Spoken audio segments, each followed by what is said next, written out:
예, 안녕하세요. 부산수만교회 배대근 목사입니다. 오늘도 저와 함께 배대근 목사와 함께하는 재미있는 성경 표현 탐구 시간을 가지도록 하겠습니다. 오늘은 다섯 번째 시간이죠. 야곱의 이름이 가지는 암시라는 제목을 가지고 우리 함께 말씀을 나눠보도록 하겠습니다. 아,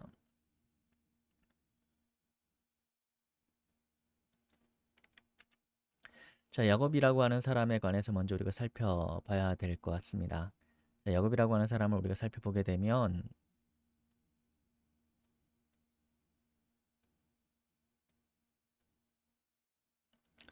자, 야곱이라고 하는 사람의 이름을 살펴보게 되면요. 이 이름이 등장하는 것은 창세기 25장 26절이죠.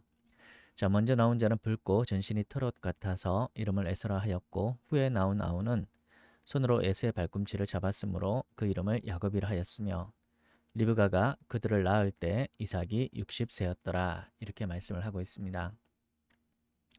자, 그래서 야곱이라고 하는 사람의 이름이 그 야곱이 된 이유가 발꿈치를 잡았기 때문이다라고 하는 거죠. 누구의? 에서의 발꿈치를 잡았기 때문입니다. 자, 그래서 어, 야곱의 이름이 야곱이 되었다라고 하는 거죠. 자, 그럼 도대체 이 야곱이라고 하는 이름이 어떤 의미를 가지는지 우리가 한번 살펴볼까요? 자, 야곱이라고 하는 이 이름을 우리가 잠깐 살펴보게 될 텐데요. 야, 아, 코, 브가 됩니다. 야코브. 자, 그런데 그 여기는 아케브가 되죠. 아케브. 그냥 케브죠. 아케브가 되는데 히브리어에 있어서는 이 자음이 중요합니다. 이 자음을 보게 되면 이 자음 세 개가 위에 거랑 똑같이 생겼죠. 자, 그래서 야곱이라고 하는 이름 자체가 바로 발꿈치와 관련이 되어 있다. 그래서 발꿈치를 잡았기 때문에 야곱이라고 했다라는 말은 우리 정확한 그런 의미가 되는 거죠. 자, 그러면 야곱이 발꿈치를 잡았다라는 게 도대체 성경적으로 어떤 의미가 있느냐라는 것을 우리가 한번 살펴보도록 하겠습니다.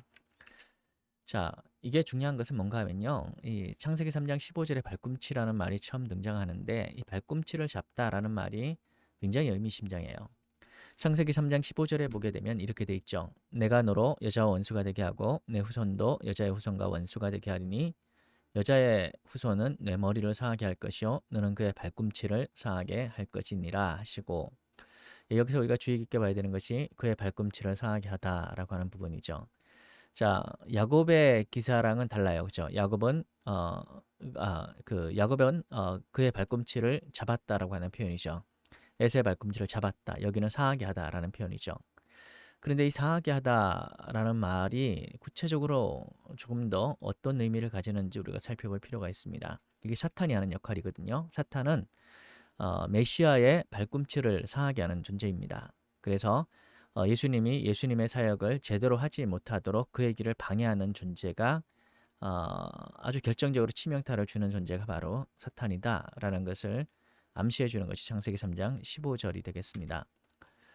자, 그러면 자, 발꿈치를 상하게 하다라는 말은 여기서 테슈페누 어, 아케브가 됩니다. 그래서 어,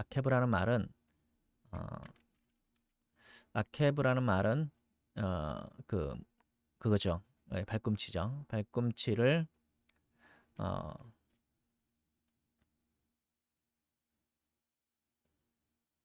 발꿈치를 상하게 했다. 이 상하게 하는 말이 이제 슈프라는 말인데요. 이게 브루즈라는 의미를 가집니다. 브루즈. 그래서 이것이 완전히 바스라뜨린다라는 의미를 가지는 겁니다. 이게 이제 사탄이 하는 역할이죠. 그래서 예수님의 발꿈치를 상하게 해서 예수님이 예수님의 역할을 하지 못하게 방해하는 그런 역할을 하려고 했던 것이 이제 사탄의 역할이죠. 그러면 여기서 우리가 주의해 봐야 되는 것이 그러면 사탄과 야곱의 발꿈치의 의미 차이가 도대체 뭐냐라는 것을 우리가 한번 살펴볼 필요가 있죠. 사탄은 발꿈치를 바스라뜨리는 거죠. 아예 못 걷게 만들어 버리는 역할을 하는 게 사탄이죠. 그런데 야곱은 이제 발꿈치를 잡았죠. 뿌리치면 그럴 수 있다라고 하는 게 중요하죠. 자, 하나님의 백성이나 사탄과 같은 행동을 하는 것을 은유적으로 아마 상징적으로 표현한 그런 말이 아닐까 생각합니다. 물론 이제 이것이 과민하게 반응한 그런 이제 해석일 수도 있겠지만, 그런데 야곱이 하는 행동들이 그런 행동을 이제 암시를 하는 부분들이 틀림없이 존재를 하죠. 자, 그래서 야곱이 하는 행동이 어떤 것이었는가 하면, 야곱이라는 사람은 틀림없이 하나님의 백성이고 하나님이 사랑하는 사람이고 하나님께 선택받은 바로 그러한 사람이었음에도 불구하고, 야곱이라고 하는 사람의 행동을 보게 되면 이게 도대체 하나님의 사람 같지 않아요. 형의 장자의 명분을 오늘 내게 팔라라고 하죠. 장자의 명분은 주로 이제 상속과 관련돼서 인정되는 권리입니다. 일반 아들이 이제 1의 권리를 가진다고 한다면 장자는 2의 권리를 가지는 거죠. 사실 이런 이제 규정이 우리 민법에도 있었습니다. 예전에. 지금 이제 개정돼서 모든 아들이 동등하게 모든 자녀가 1대 1대 1대 1로 가지지만, 아주 예전에 이제 우리 민법 같은 경우에도 장자는 마진은 1.5배를 가졌던 걸로 제가 기억을 합니다. 1.5배. 그러니까 장자에게 특별한 가산점을 준 거죠. 왜 이렇게 가산점을 주었는가 하면, 장자는 부모를 모셔야 되는 사명이 있었기 때문에, 그때 당시만 하더라도 바로 그러한 입장에서 장자에게 1.5배를 준 겁니다. 그런데 민법이 개정됨으로 말미암아서 이러한 조항들이 이제 삭제가 되게 되었죠. 어, 자, 그런데 고대 야곱이 살던 당시에는 틀림없이 이런 이제 어, 그 규정들이 있었고 관습들이 있었고, 그래서 장자의 명분은 주로 상속과 관련된 거. 그래서 에서가 원래는 이제 두 몫을 받는 것이고 야곱이 한 몫밖에 받을 수가 없었는데, 지금 야곱이 그걸 이제 팔아라라고 하는 그런 요청을 하고 있는 것이죠. 그것도 이제 붉은 죽 한 그릇에 팔라는 겁니다. 한 그릇인지 두 그릇인지 모르겠지만 하여튼 간에 내가 배가 고프니까 붉은 죽을 나에게 주어서 내가 그걸 먹게 하라라고 하는 그런 얘기를 하고 있는 거죠. 대신에 나는 장자권을 팔겠다라고 하는 말을 에서가 하게 되죠. 자, 그런데 이런 이제 그 야곱의 이런 에서를 이제 속이는 이런 모습들이, 우리가 단순하게 이게 하나님의 사람의 역할이기 때문에 이게 속여서라도 해도 되느냐라고 하는 그런 것에 의문점을 가질 수 있다라고 하는 겁니다. 그런데 어, 그 그러니까 이런 방법밖에, 만약에 야곱이 이렇게 하지 않으면 장자권을 얻을 수 없었고 하나님의 복을 얻을 수 없는 존재로 살아가느냐라고 했을 때 그것은 아니었을 것이다, 우리가 말할 수가 있습니다. 정말로 하나님께서 야곱을 통해서 하나님의 역사를 이루어 가려고 하셨다라고 하게 되면, 하나님은 틀림없이 다른 방법으로도 야곱에게 그러한 일들을 이루셨을 겁니다. 그러한 방법을 이루셨을 겁니다. 그런데 야곱은 인간적인 방법으로 어, 에서의 앞길을 이제 막으면서 자기가 이제 일을 해나가죠. 바로 이러한 야곱의 모습이, 이것이 사탄이 하는 역할과 아주 비슷합니다. 사탄이라는 말은 아니에요. 하나님의 사람인데 하는 행동을 보면 이게 하나님의 사람 같지 않은 바로 그러한 모습이 야곱 가운데서 나오게 되는 겁니다. 두 번째 야곱의 행동이 뭐가 있을까요? 축복권을 사기로 이제 얻게 되죠. 내게로 가져오라. 내 아들이 사냥한 고기를 먹고 내 마음껏 내게 축복하리라. 야곱이 그에게로 가져가매 그가 먹고 또 포도주를 가져가며 그가 마시고, 이렇게 하면서 야곱이 아버지 이삭을 속이죠. 엄마 리브가와 함께 계획을 짜서 아버지 이삭을 속이고 그가 에서 대신에 축복을 받게 됩니다. 과연 이것이 하나님의 사람이 이런 행동을 해도 되는가라는 의문점이 틀림없이 남는 것이 야곱의 바로 이러한 행위입니다. 자, 그런데 바로 이러한 야곱의 행위로 말미암아서 야곱이라는 사람은 하나님의 백성임에도 불구하고 마치 사탄과 같이 비슷한, 사탄이란 얘기는 아닙니다. 비슷한 그러한 외형을 보이는 그런 이제 삶을 살아가게 되죠. 그뿐만이 아니라고 또 할 수 있겠죠. 이 밖에도 이제 비신앙적인 행동도 굉장히 많습니다. 버드나무 사건, 살구나무, 신풍나무, 이런 거 이제 야곱이 자기 양떼를 많게 하기 위해서 바로 이렇게 그 버드나무와 살구나무까지를 꺾어가지고 그렇게 이제 베게 하는, 보이게 하는, 양떼에게 보이게 하는 그런 방법으로 자기 양떼를 늘리죠. 과연 근데 이것이 과학적이라고 할 수 있겠느냐? 이거 오히려 이제 비신앙적인 행동이 아니냐라는 의구심이 떠오르죠. 물론 꼭 그렇다라는 얘기는 아니지만 어쨌든 간에 그런 이제 의심이 드는 그런 부분들이 존재합니다. 뿐만이 아니라 이제 라반에게서 야반도주하는 방법도 있죠. 야반도주도 하죠. 그러니까 이 야곱이라고 하는 사람의 삶을 보게 되면 이렇게 조금씩 정상적이지 않은 바로 그러한 방법을 늘 사용하고 있다라는 것을 우리는 보게 됩니다. 물론 이 방법 외에 다른 방법이 있었겠느냐라고 했을 때 우리는 그게 의문을 표할 수 있겠지만 어쨌든 간에 야곱의 삶이라는 것은 바로 이렇게 여러 가지 의문점을 우리에게 제공하고 있다라고 하는 거죠. 그래서 야곱의 정상적이지 않은 신앙생활, 야곱의 신앙생활은 하나님의 백성을 닮지 않았다라는 거죠. 하나님의 백성의 이름을 가지고 있지만 그런데 하나님의 백성의 삶을 담지 않았던 바로 그러한 것이 야곱의 인생이었고 야곱의 신앙생활은 어떻게 보면 사탄과 비슷한 사탄의 행위와 비슷한 바로 그러한 모습을 나타내 보이는 것도 사실입니다. 자, 그래서 하나님께서 이제 야복강가에서 야곱과 씨름하는 장면이 창세기 32장 8절에 나타나죠. 자, 여기 보게 되면 하나님께서 내 이름을 다시는 야곱이라 부를 것이 아니요 이스라엘이라 부를 것이니 이는 내가 하나님과 및 사람들과 겨루어 이겼음이니라. 자, 이스라엘이라고 하는 이름으로 하나님이 바꿔주시죠. 밤새 이제 씨름하고 난 다음에 하나님이 바꿔주시는 겁니다. 그런데 우리가 여기서 한번 주의 깊게 또 한번 살펴봐야 될 것 같아요. 자, 그 이스라엘이라고 하는 이름은 하나님이 다투시다 혹은 하나님이 승리하시다라고 하는 두 가지 의미를 가집니다. 하나님이 다투시고 하나님이 승리하신다. 하나님께서 야곱에게 왜 이 이름을 주셨을까요? 이제까지 야곱은 자기가 승리하는 삶을 살았습니다. 늘 자기 방식대로 자기의 인생을 살아갔습니다. 그가 하나님의 일을 한다고 했지만 그럼에도 불구하고 그 방식이 늘 인간적인 방법을 사용했던 것이죠. 어, 그래서 하나님께서는 야곱의 이름을 야곱에서 이스라엘로 이제 바꾸어 주셨다라고 저는 믿습니다. 그런데 문제가 여기 하나 등장을 하죠. 자, 여기 보게 되면 자, 내가 이스라엘이라는 이름의 의미를 뭐라고 표현을 합니까?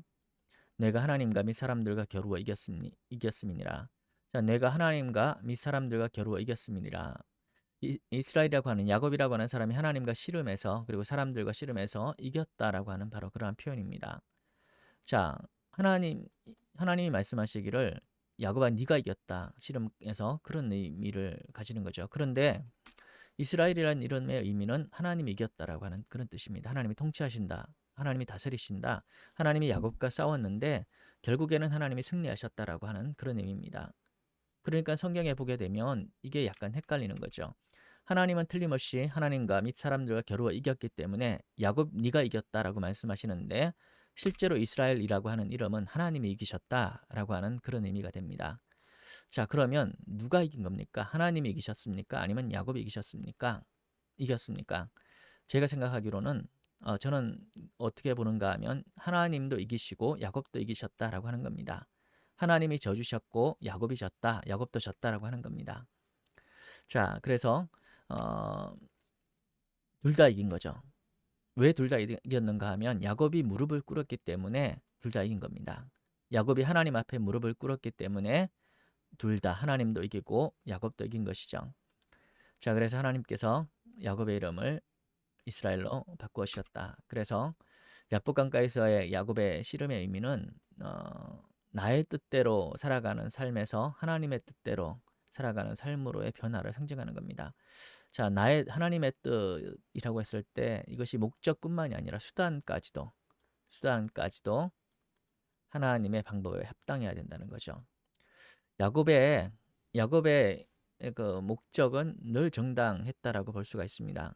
어떻게 보면 정당했다라고 볼 수 있어요. 광역적으로 보게 되면 왜냐하면 야곱의 목적은 하나님의 뜻을 이루는 것이었고 하나님의 백성으로 살아가는 것이었습니다. 그런데 과연 그가 그러한 일들을 해나가는데 그것이 과연 정당한 수단이었느냐라고 하는 것을 되돌아보게 되면 늘 아니었죠. 늘 자기가 주인 되어서 그의 삶을 이끌어갔습니다. 늘 하나님이 이기시는 것이 아니라 야곱이 이겼습니다. 그런데 야복강가에서 야곱은 하나님 앞에 무릎을 꿇죠. 이제 야복강가에서 야곱은 자기가 이기는 삶이 아니라 하나님이 이기는 삶으로 가게 됩니다. 자, 그래서 이름만의 하나님 백성이 아니라 진짜 이제 하나님 백성으로 바뀌게 되는 것이 야곱의 인생이다라고 성경은 기록을 하고 있습니다. 이게 이제 야곱의 인생이에요. 자, 그래서 이 사건 이후에 어떤 일이 발생합니까? 야곱이 이제 에서를 만나는데, 야곱이 에서를 만나는데 아주 그 상징적인 표현을 이제 성경이 표현하고 있는데, 야곱이 형 에서에게 7번 무릎을 절하면서 나갔다 이렇게 표현하고 있습니다. 7번이란 건 아주 상징적인 숫자죠. 하나님의 숫자가 7이니까 그러니까 아주 극진히 그렇게 표현했다, 절했다, 섬겼다라는 그런 의미가 되는 것이고요. 그리고 어, 야곱이 그 형 에서를 보고 난 다음에 뭐라고 표현하는가 하면 형님의 얼굴을 뵈니까 하나님의 얼굴을 뵌 것 같습니다. 이렇게 이제 그의 표현이 바뀌게 됩니다. 이전까지 이 야곱이라고 하는 사람에게 에서는 늘 경쟁자였죠. 이겨야 될 사람이었지만 그런데 이제 변화된 야곱의 모습에서 견지에서 야곱이라고 하는 사람은 에서라고 하는 사람은 이제 하나님의 그 얼굴을 그 속에서 발견할 수 있을 정도로 야곱이라고 하는 사람이 바로 그렇게 변화되었다라고 하는 거죠. 그래서 야곱이 하나님의 통치에 온전히 복종을 하게 되니까 형 에서가 전혀 다른 존재로 그에게 나타나게 되었다라고 하는 겁니다. 그래서 야곱이 하나님의 통치에 온전히 복종하는 이스라엘이 되었기 때문에 야곱은 하나님의 복을 받는 바로 그러한 사람이죠. 자, 반면에 에서라고 하는 사람은 어떨까요? 에서라고 하는 사람은 늘 그 오늘날로 얘기하게 되면 인싸의 삶을 살아왔습니다. 늘 인기 있고 재주 많고 사람들에게 인정받는 삶을 살아왔죠. 자, 그런데 물론 이제 동생에게 2번의 이제 사기를 당하는 그런 삶을 살았지만, 자, 그러나 과연 그가 정말 동생을 사랑했는지, 과연 그가 야곱만큼 그렇게 하나님과 치열하게 삶을 살았는지, 씨름했는지 되돌아보게 되면 에서에게는 그런 모습이 없었다라는 겁니다. 자, 야곱이라고 하는 사람이 장자권을 사기쳐서 얻었지만 그 장자권이 의미하는 바 재산을 야곱은 한 푼도 얻지 못했습니다. 그 아버지 이삭이 죽었을 때 그 이삭으로부터 분배받아야 될 틀림없이 야곱의 분량이 동생으로서만 보더라도 한 분량이 있었음에도 불구하고 에서는 자신의 재산을 야곱에게 나누어 주지 않죠.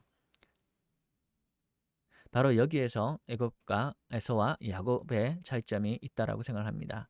바로 여기에 야곱의 위대성이 있고 바로 하나님의 사람의 특징이 여기서 드러난다라고 우리가 살펴보게 되는 것이죠.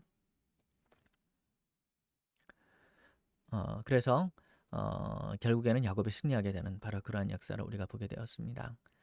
사랑하는 성도 여러분, 우리가 하나님의 이름을 가지고 있으면서도 사실은 야곱처럼 우리가 하는 행동이 때때로는 누군가에게 상처 주고 하나님의 백성 같지 않은 삶을 살아가는 그러한 모습이 우리들 가운데 있었을 수도 있습니다. 그리고 실제로 수없이 많은 그리스도인들이 그렇게 살아가고 있는 모습이 있죠. 그런데 그럼에도 불구하고 야곱이 위대했던 그런 점은 뭔가 하면 끝까지 하나님과 씨름했다는 겁니다. 끝까지 하나님과 씨름했고 마침내 하나님께 무릎을 꿇었다라고 하는 거죠. 그러니까 하나님께서 네가 이겼다라고 말씀해 주시고 그의 존재의 의미를 바꾸셨습니다. 사랑하는 성도 여러분, 하나님과 끝까지 싸우십시오. 우리 인생이 이제까지 살아오면서 올바르지 못한 인생을 살아왔을 수도 있습니다. 그런데 이제는 우리가 그 모습을 변화시켜서 정말로 하나님의 뜻대로 온전히 살아가는 그러한 변화된 이스라엘과 같은 그런 존재로 살아가시기를 예수님의 이름으로 축복합니다. 그러면 놀라운 주님의 복을 누리게 될 것입니다. 기도하겠습니다. 할렐루야. 하나님 아버지 감사합니다. 아버지 하나님, 오늘날 우리 그리스도교가 이렇게 세상에서 욕을 먹는 이유 중에 하나는 아마도 우리에게 야곱의 모습과 같은 모습이 있었기 때문인 것으로 보입니다. 주님, 우리의 죄를 용서해 주시기를 원합니다.